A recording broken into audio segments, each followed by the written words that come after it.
গ্রহর সঙ্গে বাস্তুকে কিভাবে কানেক্ট করাবেন।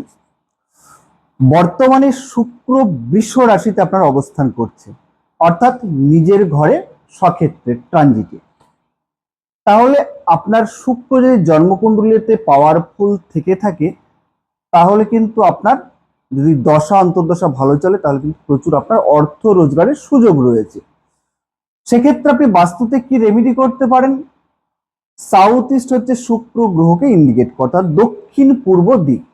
এই দক্ষিণ পূর্ব দিকে আপনারা এখন কি করতে পারেন, প্রতিদিন ভীমসেনী যে কর্পূর রয়েছে, সেই কর্পূর কোনো কর্পূর দানিতে রেখে অনলি শুধু সাউথ ইস্টে জ্বালিয়ে দিন।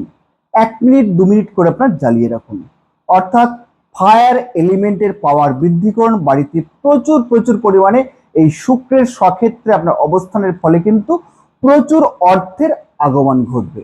তাহলে গ্রহের সঙ্গে সবসময় বাস্তুকে যদি সঠিক কানেক্টিভিটি করতে পারেন, ছোট ছোট আপনার প্রতিকার করেন, তাহলে কিন্তু সহজেই কিন্তু আপনারা যে কোনো বিষয়ে সাফল্য পাবেন।